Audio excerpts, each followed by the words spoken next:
Dice entonces la palabra de Dios en Gálatas capítulo 5, versículo 22 en adelante. Mas el fruto del Espíritu es amor, gozo, paz, paciencia, benignidad, bondad, fe, mansedumbre, templanza. Contra tales cosas no hay ley.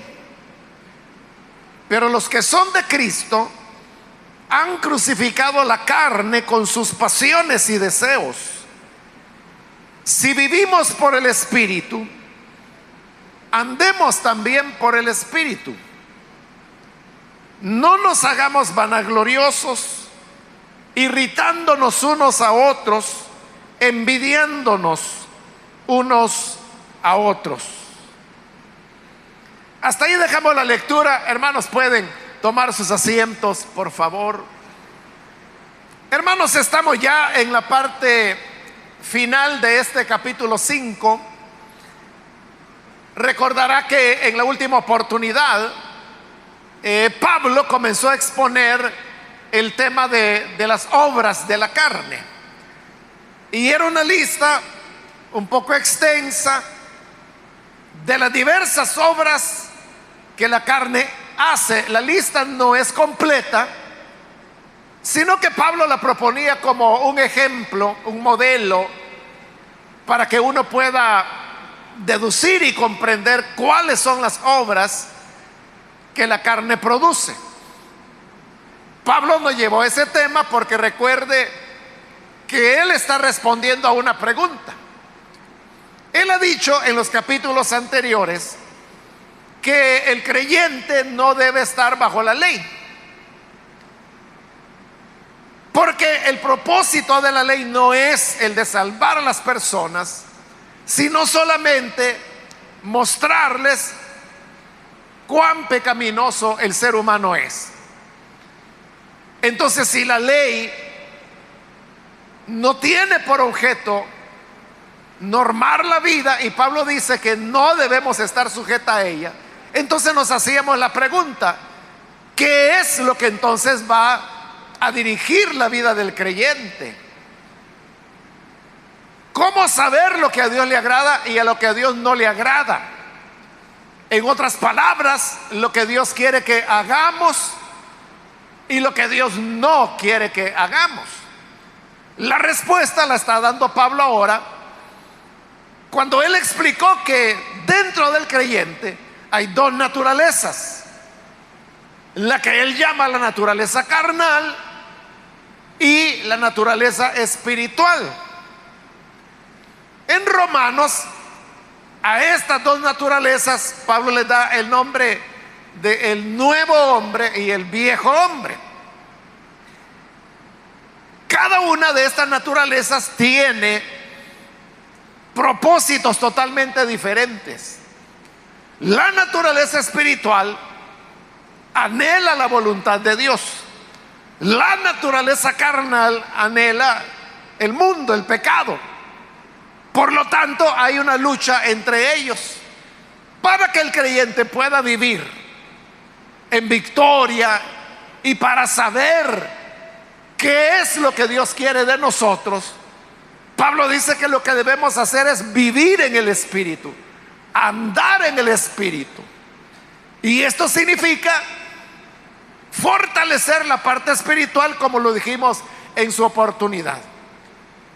Por un lado, fortalecer la vida del Espíritu, y por otra, debilitar o alejarnos o rechazar las obras de la carne. Y ahí es donde Pablo comenzó a explicar cuáles son las obras de la carne, que fue lo que vimos en la última oportunidad. Pero en los versículos que hemos leído hoy, él nos habla acerca del fruto del Espíritu, porque él nos está invitando a andar en el Espíritu. Note que mientras que Pablo habló de las obras de la carne, lo hizo en plural.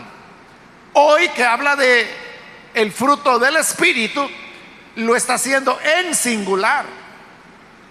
Él está hablando de el fruto del Espíritu. Ahí lo puede ver en el versículo 22. Mas el fruto del Espíritu, y va a decir a continuación qué es. Nosotros, hermanos, somos los que, no sé si por mala enseñanza o por costumbre, nos hemos habituado a hablar de los frutos del Espíritu. Pero no es plural, sino que solo es uno. El fruto del Espíritu. El fruto del Espíritu, que es uno solo y por eso está en singular, se manifiesta con ciertas características que son las que Pablo va a mencionar acá. El amor es parte del fruto, el gozo es parte del fruto, la paz es parte del fruto.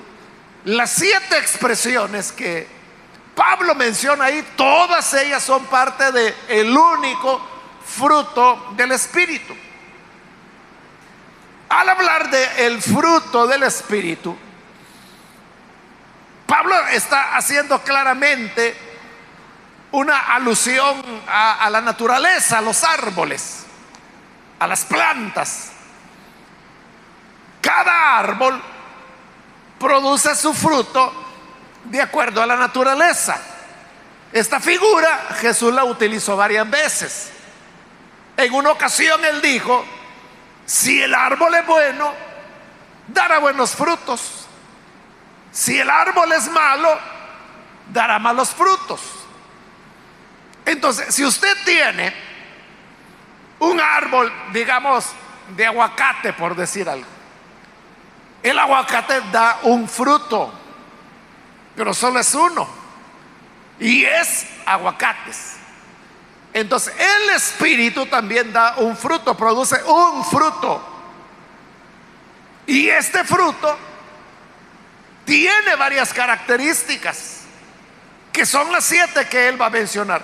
Y las vamos a ver una a una. Comienza, como le digo, en el 22, donde dice: mas el fruto del Espíritu es amor. Amor es la primera característica del fruto del Espíritu. Y así tenía que ser, porque la Escritura afirma que Dios es amor. Consecuentemente, todo lo que venga de Dios es un resultado del amor. Por lo tanto, si estamos hablando del fruto del Espíritu y el Espíritu es Dios, entonces el amor no puede faltar como característica de su fruto. Ahora, hay que tener cuidado cuando aquí habla de que el fruto del Espíritu es amor, porque hay que entender a qué se refiere cuando nos dice que amor es una de las características del fruto del Espíritu.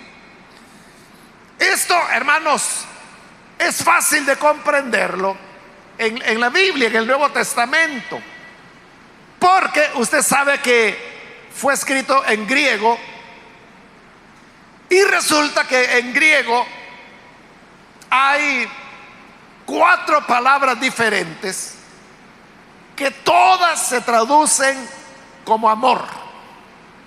Nosotros en español, para amor solo tenemos una palabra, que es amor. Pero los griegos distinguían 4 palabras diferentes. Una palabra de eso era eros, de donde viene la palabra erótico, que es el amor de pareja.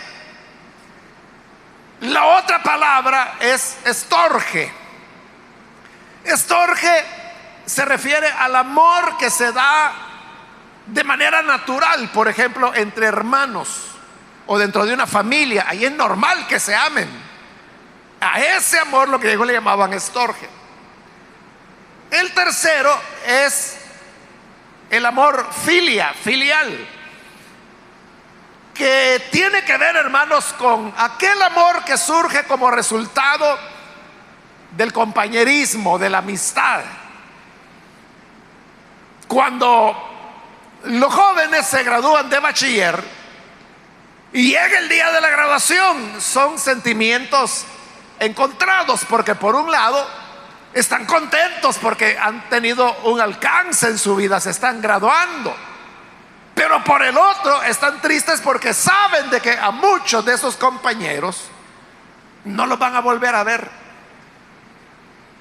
Entonces es como una despedida mezclada con la alegría de la graduación. Por eso es que hay lágrimas, se abrazan, se despiden. Pero note, ¿por qué les da tristeza? ¿Por qué lloran cuando se despiden?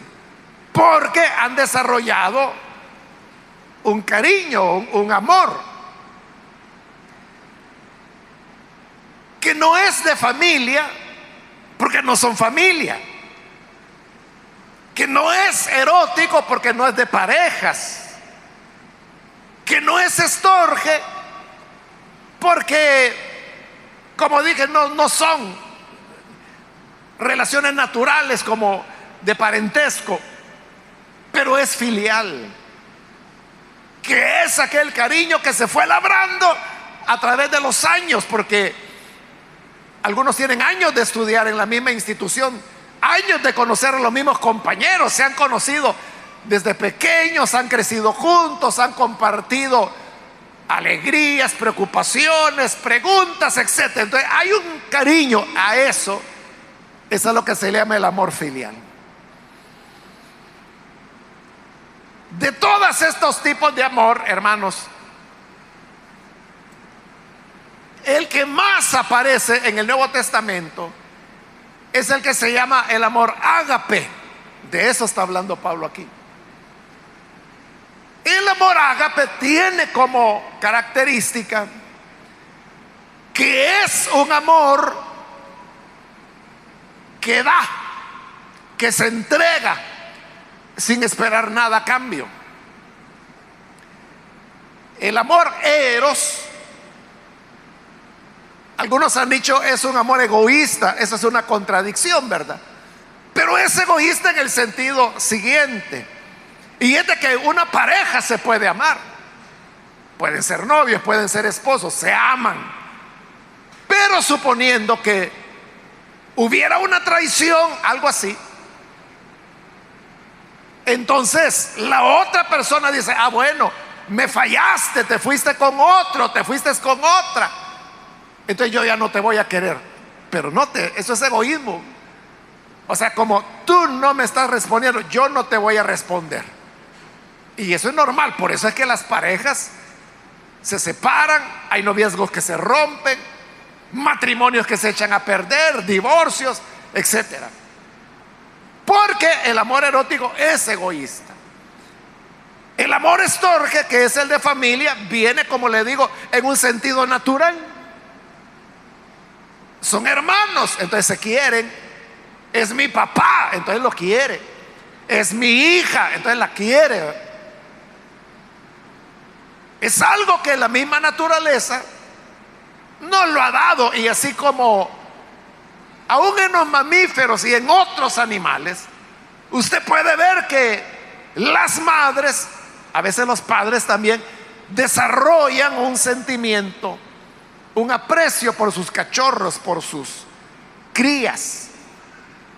En el ser humano se da de una manera más plena, pero es como una correspondencia por el hecho de ser familias. En el amor filial, dijimos, es sobre la base de la cotidianeidad, que se relacionan, platican, interactúan, entonces se va creando un cariño. Pero ¿qué ocurre? Que si esa interacción termina, el amor también termina. Hay jóvenes estudiantes que cuando se gradúan de bachiller, como tienen sus grupitos que son los más cercanos, los que tienen más amor filial, entonces dice, mira, nosotros cuatro, aunque nos graduemos y aunque vayamos a universidades diferentes, aunque cada uno se vaya casando, pero nosotros vamos a ser amigos siempre. Nos vamos a reunir todos los años por lo menos.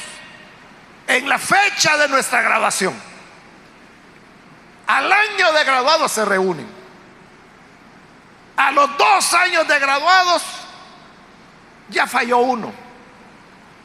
A los 3 años de graduados les cuesta ponerse de acuerdo con cuándo se reúnen. Ya no puede ser en la fecha del aniversario, porque cada uno ahora tiene otras prioridades. Al 4.º año ya están en 4.º año de universidad. Entonces ya hay tanta ocupación, es tan absorbente que a lo mejor se reúnen 2. Y al 5.º año los que quedaron perdieron ya la esperanza y mejor ya no convocan. ¿Qué pasó ahí? Como cesó la interacción, el amor filial también se acaba. Pero el amor ágape,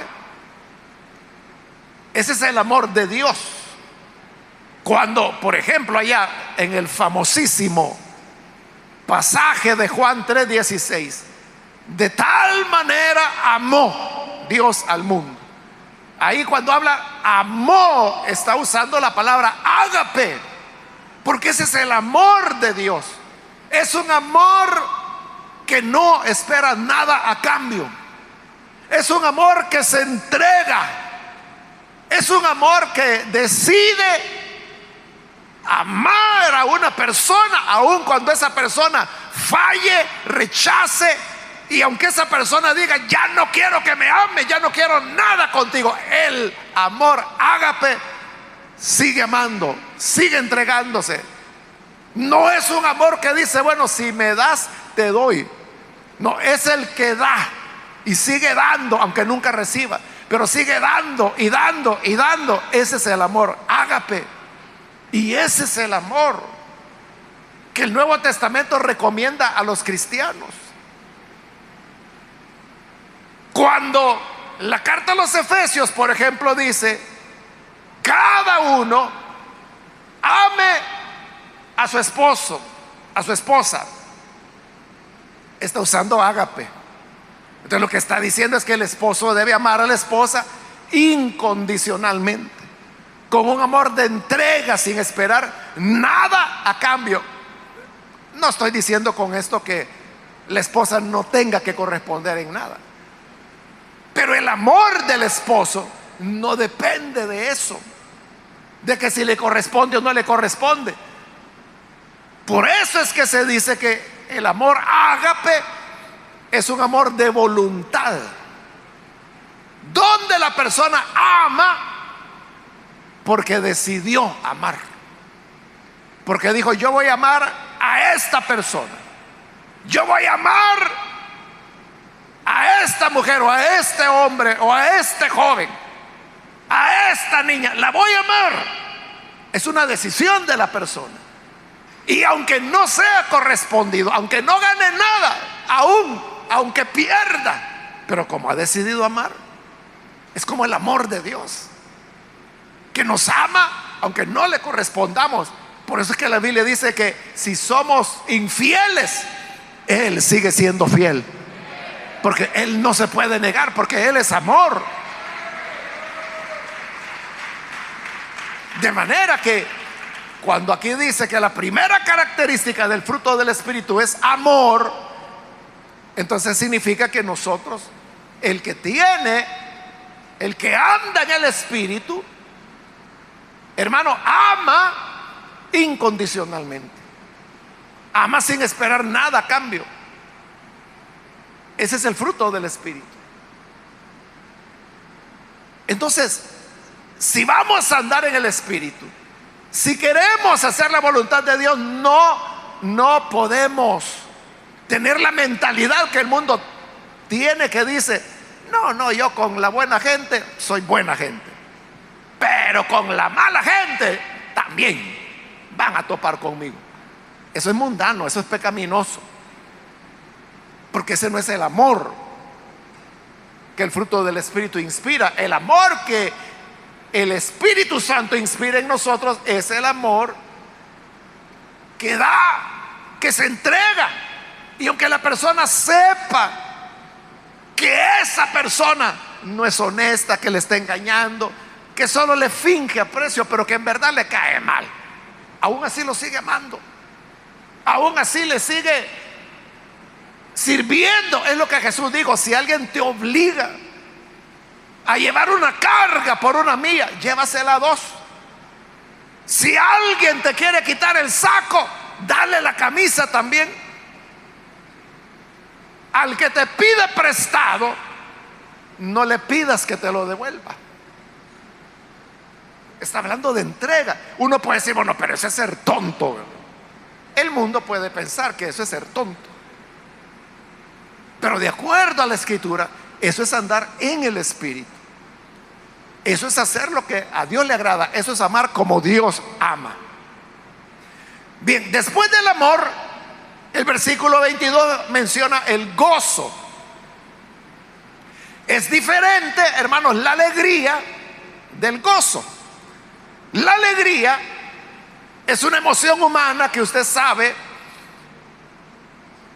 que se produce de acuerdo a las circunstancias que uno vive o que uno está experimentando.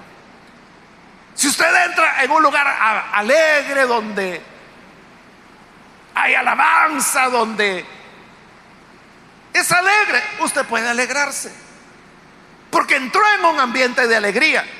Pero si esa celebración termina y usted va de regreso a casa, la alegría se le pasó, porque ya no está en el ambiente alegre.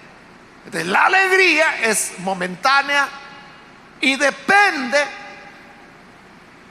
del momento que uno esté viviendo. En cambio, el gozo es diferente, porque el gozo es permanente. El gozo es permanente. Y fíjese qué interesante. Una persona puede tener gozo aunque no tenga alegría. Cuando la persona tiene alegría, usted sabe que la persona sonríe, está alegre, platica, expresa esa alegría. En cambio, el gozo puede ser silencioso, y lo es la mayor parte de veces. La persona pudiera no estarse riendo, pero tiene gozo. Incluso la persona pudiera estar llorando, pero tiene gozo. ¿Por qué?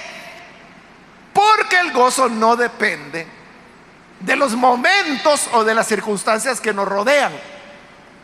El gozo del que Pablo está hablando aquí no es resultado de la emoción humana, sino que es una condición del espíritu por la cual tenemos gozo. Siempre tenemos gozo. En las buenas tenemos gozo, en las malas tenemos gozo, en la abundancia tenemos gozo, en la escasez tenemos gozo. Cuando nace una persona tenemos gozo, cuando muere la persona tenemos gozo. Por eso le decía, uno puede estar llorando, pero tiene gozo. Cuando un hermano en Cristo, cuando un familiar muere, como somos humanos y tenemos un apego, ya sea estorge o ya sea filia, nos duele la separación cuando alguien muere, y eso lleva a las personas a llorar. Pero las lágrimas están en el rostro, pero en el interior, muy en lo profundo de esa persona, hay gozo, porque sabe que aunque esa persona ya no va a estar, esa persona ahora está donde siempre quiso estar, en la presencia del Señor, y eso le da gozo. Entonces ahí tiene, la persona está llorando, no está alegre, pero sí está gozosa. Entonces, el gozo, hermanos, es un sentimiento, no sentimiento, es una condición espiritual que rodea al creyente desde el momento de su conversión hasta que llegue el momento de su glorificación. Siempre vamos a tener gozo. Por eso el canto infantil, ¿verdad? Que hoy ya casi no se canta, pero que dice: yo me gozo lunes, yo me gozo martes, miércoles también. Yo me gozo jueves, yo me gozo viernes, sábado también. Al llegar domingo sigo con el gozo. ¿Y sabes por qué? ¿Por qué?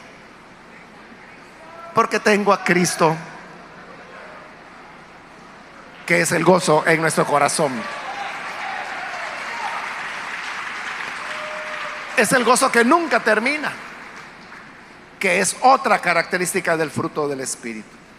Siempre en el versículo 22 menciona la tercera, que es paz. Nuevamente, ahí no está hablando de paz como producto de una emoción humana.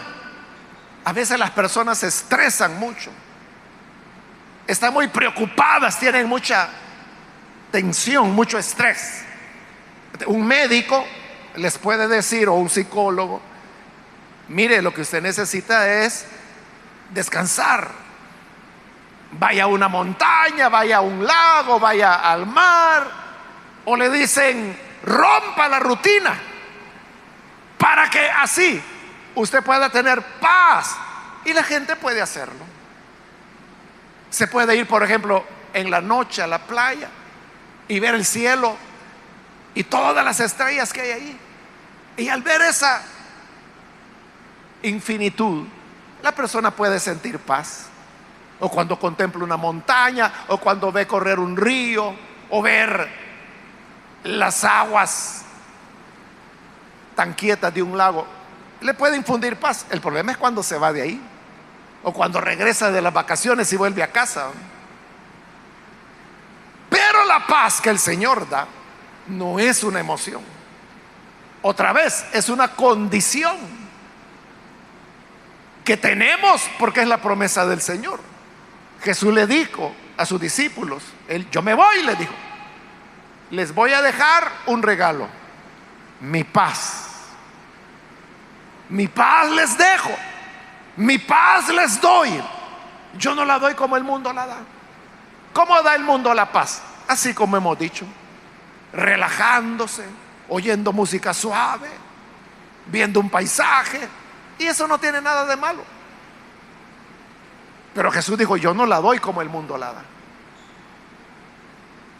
La paz que Jesús da es algo que mora en nuestro interior.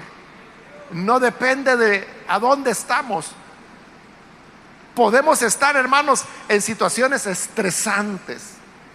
Podríamos estar en medio de una guerra. Podríamos estar, hermanos, en medio de el peor conflicto. Pero la persona sigue teniendo paz en su corazón. Es como la historia de una anciana cristiana que de repente vino un terremoto, hermano, y las casas se sacudían, ventanas se rompían y toda la gente asustada corría. Pero esta señora estaba así con una gran sonrisa, viendo para todos lados cómo todo se rompía y se caía. Y ya cuando pasó todo y la gente regresó, nadie se acordó de la hermana, de la señora, ahí la dejaron. Cuando volvieron a entrar, ahí estaba ella todavía sonriendo. Y le preguntaron: oiga, ¿y cómo es que usted no se movió? ¿Por qué no salió? ¿Por qué no se asustó? La vimos que estaba riéndose. Y la señora dijo: claro, porque estaba viendo qué poderoso es nuestro Dios, que cómo puede sacudir la tierra. En medio del terremoto ella tenía paz. Entonces la paz no depende de lo que hay alrededor. Hermano, puede ser que el vecino ha puesto la cumbia a todo volumen. Pudiera ser que el del otro lado ha puesto, hermanos, ruido. El otro está acelerando el carro porque lo está reparando. Y en medio de ese escándalo, usted puede tener paz.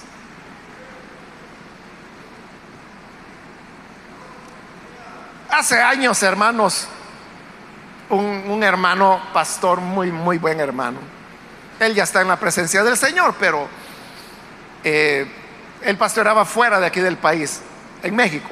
En una ocasión él me contó que en la denominación a la cual él pertenecía, a veces habían en las reuniones de pastores, asambleas de pastores, que llegaban miles, porque es una denominación muy grande en México. Muchas veces habían discusiones, habían entre pastores, que unos querían hacer este cambio, los otros no, que este punto, que debemos cambiarlo, que este reglamento, total de que se armaban grandes discusiones. Este pastor me contaba de que cuando la cosa se ponía caliente, y ya los pastores podían ser, pero hermano, comenzaban a levantar la voz, comenzaban a gritar, entonces la cosa se ponía difícil. Entonces él me contó que en medio de todos esos pastores había un hermano, otro pastor, pero ella era un señor de edad. Y él tenía una voz así de tenor, de esos que no necesitan micrófono para que se les oiga en un local como este. Entonces lo que él hacía cuando veía que ya el fuego estaba, que ya estaban por tirarse piedras, este hermano se ponía en pie y comenzaba a cantar un himno que también ya no se canta hoy, pero que dice: paz, paz, cuán dulce paz es aquella que Cristo me da. Yo le ruego que inunde mi ser en sus olas de amor celestial. Y mientras él cantaba eso: paz, paz, cuán dulce paz, el otro pastor me contaba, los que estaban ya calientes con las orejas coloradas se sentaban y comenzaban a tranquilizarse, se suavizaba y ya todo el ambiente se volvía suave, dócil, y ya podían platicar serenamente de nuevo. ¿Qué era lo que este hermano hacía? Les recordaba que el fruto del Espíritu es la paz. Y como le digo, es paz en medio de las bombas, es paz en medio de los problemas, es paz en la enfermedad, es paz cuando todo está perdido, es paz cuando lo despiden del trabajo, es paz cuando no sabe cómo va a ser para pagar las deudas, es paz aunque le estén insultando, que le estén diciendo así en la cara: me caes mal, me caes mal, pero usted sigue con la paz. Paz, cuán dulce paz es aquella que Cristo nos da. Amén, hermanos. Siempre el versículo 22 habla de la cuarta característica del fruto del Espíritu, y esto es paciencia. Paciencia tiene que ver, hermanos, con tolerar a las personas. Usted sabe, hay personas lindas, ¿verdad? Hay hermanos y personas, o sea, porque no necesariamente tienen que ser hermanos, educados, respetuosos, pero usted sabe que también hay gente malcriada, gente de malos modales. Esa clase de personas a todos nos toca tratar en algún momento con ellos. Pero la paciencia es la característica que da el Espíritu, o sea, no es de nosotros, de que podemos esperar. Paciencia significa tener una gran tolerancia. Ahí es cuando la gente dice: yo no sé cómo usted aguanta tanto. Mire, yo que usted ya un par de garrotazos le hubiera dado a esa persona. Yo que usted ya lo hubiera echado a este fulano. Así le dicen, pero usted está tranquilo. Y dice: bueno, ¿y usted que no se enoja? Pues no, porque tiene paciencia. Usted sabe que Dios también es paciente. Su paciencia es grande, su misericordia es infinita, y Él aguarda, da oportunidades al ser humano. Paciencia es la que el Señor mostró en aquella parábola cuando llegó el señor propietario del terreno, y había ahí un árbol de higos que ya hacía varios años que había sido plantado y no daba higos. Entonces le dijo al jornalero: mira, córtalo porque este árbol inútil está, o sea, ocupando tierra, córtalo porque no da fruto. Pero el jardinero, que le tenía cariño, dijo: no, déjame un año más y yo voy a cavar alrededor y lo voy a abonar y lo voy a regar dale un año más. Y si no da fruto, entonces córtalo. Pero si da frutos, qué bueno. Esa es la paciencia de Dios. Que cuando el otro dice, échalo, córtalo, mándalo a pasear, despídete ya de eso. La paciencia es la que nos está diciendo, aguarda un poco más.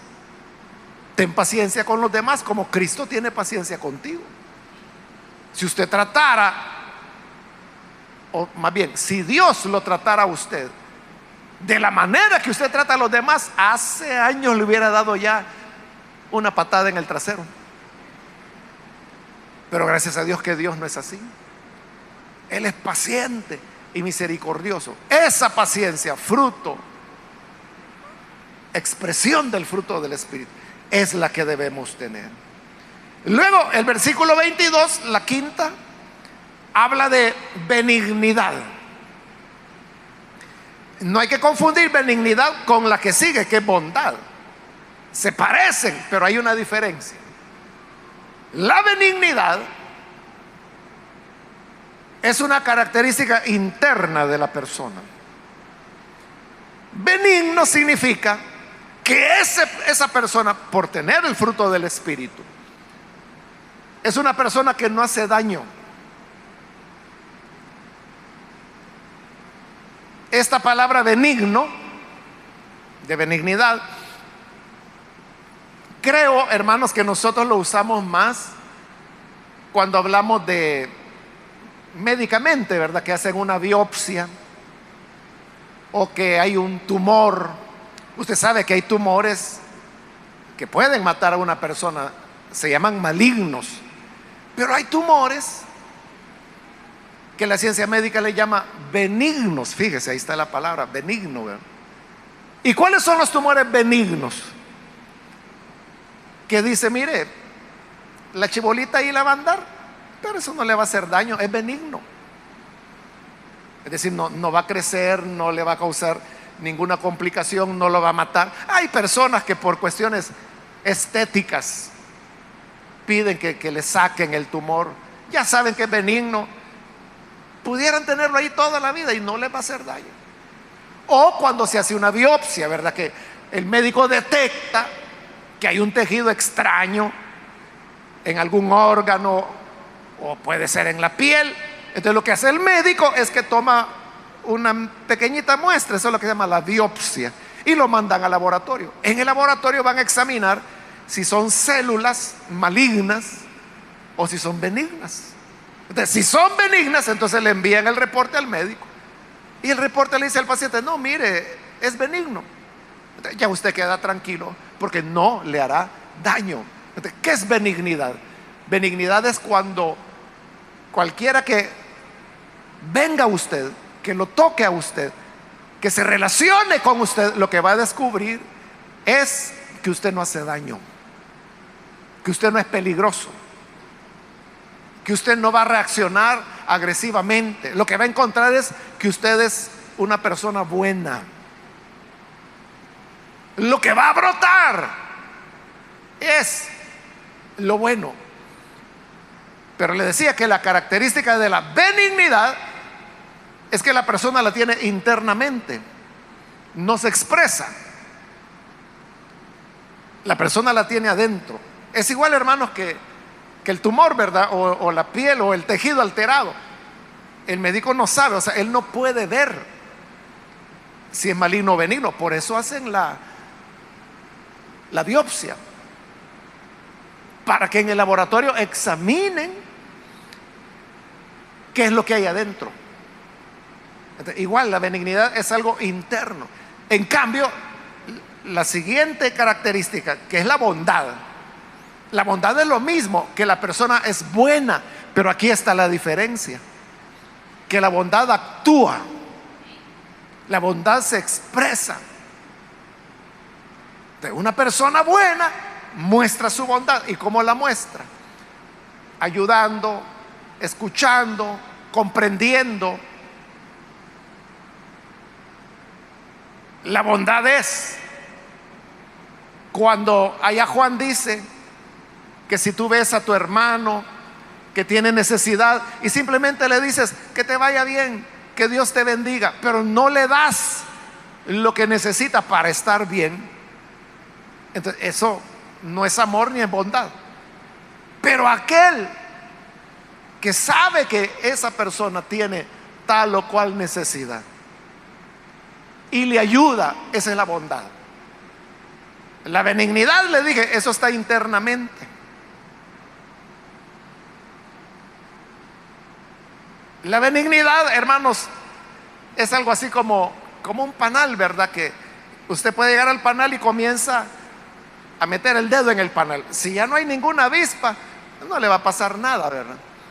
O sea, ese panal, si usted quiere, se lo lleva a la casa, se lo puede llevar a los niños para que jueguen, porque es benigno. O sea, esa es la benignidad. Es cuando las personas vienen y pudiera ser que incluso comienzan a hostigarlo, y nunca van a salir avispas de usted. Esa es la benignidad. Pero la bondad es cuando esa persona actúa y da la mano y auxilia, hace algo. Son las obras de amor operando en él. La benignidad es interna, la bondad se expresa externamente por las obras de bondad, de amor que la persona hace. Bien, vamos ahora, el último del versículo 22, que sería ya el quinto: fe.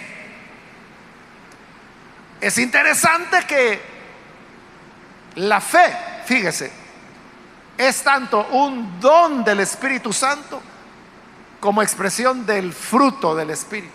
En las dos cosas. De la fe usted la encuentra como uno de los 9 dones del Espíritu Santo, de los dones sobrenaturales.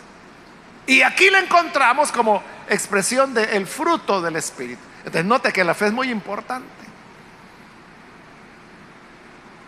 Y la fe, hermanos, aquí no es tanto la fe en el sentido de que yo creo que Jesús es mi Salvador. O sea, eso es fe, pero no es de esa fe que está hablando aquí. Aquí está hablando de fe en el sentido de perseverancia en el Señor. Que pasan los años, podrá venir, hermano, experiencias como, por ejemplo, que usted diga: yo le pedí a Dios que me ayudara con esto y no me respondió. O sea, porque Dios no está obligado a responder, ¿verdad? Pero a pesar de que no le respondió, usted sigue teniendo fe. Eso es lo que le ocurrió a Job. La esposa de Job no tenía esta fe, porque le dijo: mira, Job, estás pobre, sin hijos, sin salud, enfermo, y todavía sigues adorando a Dios. Mejor maldícelo y muérete ya de una vez. Y Job le dijo: ay, mujer, como cualquier tonta has hablado. ¿Cómo va a ser eso que de Dios recibimos los bienes y no vamos a recibir los males? El Señor es el que dio, el Señor es el que quitó. Sea su nombre bendito. Esa es la fe. Es la fe de perseverancia. Es la fe de la cual se habla en Hebreos 11, que nosotros le llamamos el capítulo de los héroes de la fe. Estas fueron las personas que, a pesar de lo bueno o lo malo que les viniera, seguían confiando en el Señor. Esa es la fe como fruto del Espíritu. Hoy sí pasamos al versículo 23. Habla de mansedumbre, que es ya la sexta. Mansedumbre, hermano, es que estamos sometidos al Señor. Se lo explico con este ejemplo. Hay caballos salvajes. Estos caballos salvajes viven de forma natural en el campo, hermano, y estos caballos, hermano, ¿quién los detiene? O sea, si son salvajes, nadie los puede montar, nadie los puede ni siquiera atrapar porque están salvajes. Pero a estos caballos salvajes son a los que los domadores los domestican. Entonces, ¿qué hace? Primero los atrapan, lo cual cuesta muchísimo, pero atrapan a los caballos salvajes y los tienen atados un tiempo, les dan alimento y todo, y luego tienen que domesticarlo para que acepten que un jinete se suba en ellos. La primera vez que lo hace, ese jinete tiene que ir con almohadas, hermano, porque el caballo lo va a aventar por allá. Pero el domesticarlo significa seguir con ese trabajo que puede durar días, semanas, hasta que finalmente el caballo se domestica y ya puede ser montado. Ese ya no es caballo salvaje, ese ya es un caballo domesticado. Entonces, ¿qué hicieron? Lo amansaron. Lo amansaron. Y amansar viene de mansedumbre. Entonces, ¿qué significa? Que la manifestación del Espíritu, una de ellas es mansedumbre. Significa, hermanos, que ya nosotros fuimos amansados por el Señor y Él nos puede cabalgar cuando quiera. El que no ha sido amansado por el Señor, hermano, ese quiere hacer lo que le da la gana. Ese, hermano, si le dice, pero mire, esto a Dios no le agrada, y a mí qué me importa, dice. Hay que ver a Dios cómo sale con lo que Él quiera, pero a mí que no me venga a mandar, yo voy a hacer lo que yo quiero. Ese está salvaje todavía, ¿verdad? Pero el fruto del Espíritu nos da mansedumbre a la voluntad del Señor, a lo que Él quiere, a lo que Él pide. Entonces, podemos vivir en el Espíritu, como lo dirá Pablo. Y por último termina en el 23 diciendo templanza.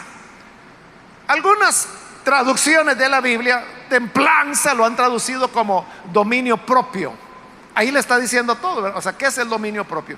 Que la persona tiene dominio de sí misma, que la persona no cae en la trampa de la tentación, de los deseos carnales, de los impulsos pecaminosos, de las presiones del mundo, de las presiones de los amigos, de las insinuaciones de Satanás, sino que tiene la capacidad de controlarse. O sea, eso es fruto del Espíritu. El ser humano no lo puede hacer. Porque usted dice, yo admiro al hermano fulano, admiro a la hermana mengana que tiene la capacidad de controlarse. No la tiene. Es el Espíritu el que con su fruto está produciendo templanza o dominio propio en la persona. Nosotros no podemos, hermanos. Por eso es que tenemos que andar en el Espíritu, para que sea el Espíritu el que nos dé el dominio propio y que podamos decir no a la tentación, no a las presiones pecaminosas, no al mundo, no a los malos amigos. Eso es templanza. Y termina Pablo diciendo, siempre en el 23, contra tales cosas no hay ley. ¿Por qué no hay ley contra estas virtudes del fruto del Espíritu? Porque le dije, cuando iniciábamos el día de hoy, le dije que el propósito de la ley es mostrar cuán pecaminoso es el ser humano. La ley fue dada para que supiéramos cuán pecadores somos.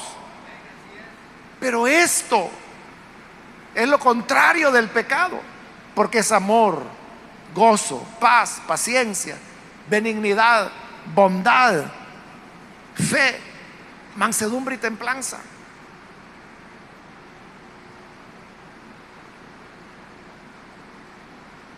De manera que es, hermanos, algo que la ley no puede regular, porque la ley lo que dice es: no mentirás, no robarás, no matarás. Pero la ley nunca dice ama, o ten paz, o sé bondadoso, o sé benigno. No lo dice. Por eso Pablo dice, aquí la ley no tiene nada que ver. Y usted puede ver que estas cosas que Pablo está mencionando es la clave de la vida cristiana. Entonces, aquí el punto sería, hermano, si tenemos el fruto del Espíritu, ¿para qué queremos ley? ¿Para qué queremos ley? Si tenemos el fruto del Espíritu, ¿qué es lo malo que usted va a hacer? Si tiene amor, si tiene gozo, si tiene paz, si tiene dominio propio, si tiene benignidad, si tiene bondad, ¿qué mal va a cometer?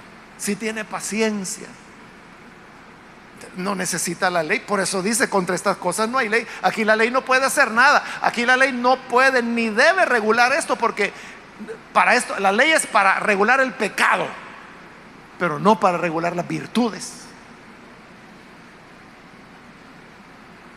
Versículo 24: pero los que son de Cristo han crucificado a la carne con sus pasiones y deseos.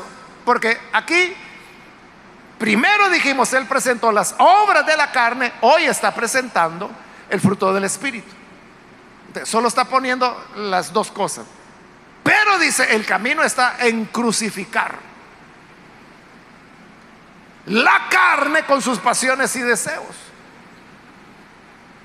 Crucificar significa no que la carne ya está anulada, porque cuando explicamos las dos naturalezas, se recuerda que yo le dije que en el nuevo nacimiento el Señor nos da una nueva naturaleza, pero no nos quita la vieja, no nos quita la naturaleza pecaminosa. Entonces siempre la vamos a tener, pero ¿cómo debemos tenerla? Crucificada. Y crucificada significa que está colgada en una cruz, que no puede bajarse de ahí, que está impotente, que de ahí no nos va a hacer daño. Entonces, los deseos de la carne, sus pasiones, nosotros, hermanos, hermanas, debemos tenerlos crucificados. Y por el contrario, dice el 25, si vivimos por el Espíritu, andemos también por el Espíritu. Mientras los deseos de la carne los crucificamos, andamos en el Espíritu. Es decir, amamos con ágape, sin esperar nada a cambio. Tenemos, hermanos, gozo, paz, paciencia, benignidad. En estas virtudes debemos andar. Eso es andar en el Espíritu. Y el que anda en el Espíritu hará todo lo correcto. No necesita que le estén diciendo, mire, esto es malo, esto es bueno, esto es pecado, esto no, esto le agrada a Dios, esto no. O sea, si anda en el Espíritu es el que le está guiando. Y termina en el 26 diciendo, no nos hagamos vanagloriosos, irritándonos unos a otros, envidiándonos unos a otros. Pareciera que Pablo está cambiando de tema muy drásticamente ahí, pero no está cambiando de tema. Porque como la ley es algo que el ser humano hace, es lo que dijo Moisés, el que haga estas cosas vivirá por ellas. Entonces, ¿qué sucede? Que si yo ando conforme a la ley, yo me voy a llenar de vanagloria, porque entonces yo voy a decir, no, yo guardo la Torah, yo amo la Torah. La Torah es la que me guía, la que me da vida. Los que rechazan la Torah no agradan al Señor. Entonces, ¿qué hace la ley? Lo que Pablo está diciendo ahí, los hace vanagloriosos. No nos hagamos vanagloriosos, es decir, no andemos aferrándonos a la ley, porque eso solo nos dará vanagloria. Pero si andamos en el Espíritu, no podemos vanagloriarnos. ¿Por qué? Porque andar en el Espíritu es la negación nuestra para dejarnos guiar por el Espíritu Santo. Por eso la recomendación, no nos hagamos vanagloriosos, irritándonos unos a otros, envidiándonos unos a otros, diciendo, tú si no guardas la ley no estás en nada, irritándonos. Si tú no cumples con los 600 y no sé cuántos mandamientos dicen que tiene la Torah, tú no tienes a Cristo, estás perdido, aunque digas que hayas creído en Él.